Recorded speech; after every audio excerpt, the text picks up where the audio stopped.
Knowledge is power. Now, if I were to write this on a board right here in front of you, what would you tell me?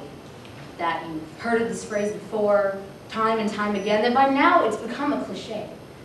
But would you realize that you have proven this sentence true by your ability to read it?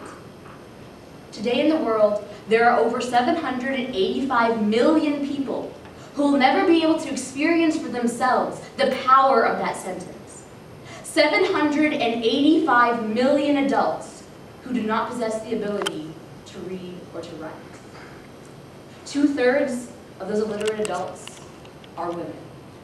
And of the 75 million children in the world who should be attending primary education but who are not, 55% of them, over half of them, are young girls. Girls who solely because of their gender are suddenly much more likely to never possess the knowledge, to never possess the power that they deserve as human beings. If I were to have all the resources of AAUW, I would work to ensure that each girl in the world is empowered, that each girl in the world has access to a quality basic education. So of all the things that face women today, why education? The reason is that knowledge offers no greater power than to those who have none at all. Poverty and disease may indeed be vicious cycles, but education is the key that can stop suffering from spinning out of control. In many poor countries, any additional year of schooling can equal a 10% increase in income. Educated girls gain the skills of basic math, reading, and writing, skills that can help them get a better job, make more money, and help guide their own families out of poverty. The more education a woman receives, the more likely she is to be healthier, to have a smaller family, to make sure her children are immunized, and to be able to escape the pandemic horror that is HIV/AIDS.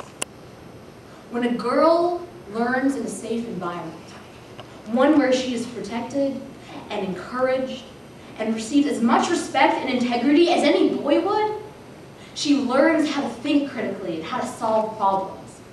She learns that she doesn't have to be neither a victim nor a scapegoat, but a respected leader in her family and her community. After all, what are women discriminated against? Because of physical differences. Armed with a proper education and with the full potential of her self-esteem and self-awareness, a woman can strip away all that is physical and prove to anyone who may believe otherwise that she too is a human being. But listen to the words of Suzanne. I never was enrolled in school, although I wanted to go. A 14-year-old from a rural Egyptian village, Suzanne couldn't go to school for many years because her brother's education came before her own. If girls are going to cultivate their potential, then barriers have to be broken. Today, many girls cannot go to school because the closest school is not close enough, or because their families, in the most desperate situations of poverty, need them to work so they can all survive. Each girl that becomes trapped in child marriage, young motherhood, trafficking, and abuse is that much farther away from finishing school. Extreme patriarchal traditions, political strife, and natural disaster also cut short the learning process that is barely even there. These girls have been left alone in the dark, blinded to what is inside them, blinded to what they almost, but never fully can become. How can we not turn on the light for them, turn on the power for them, if we have the switch in our hands?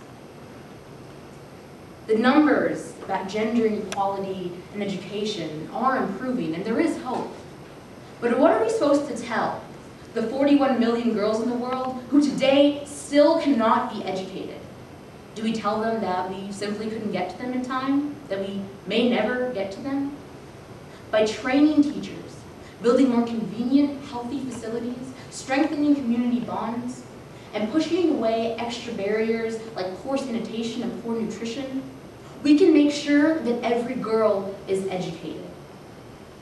A wise man once said that knowledge is power. No girl should have to live without knowledge, because no human being should have to live powerless.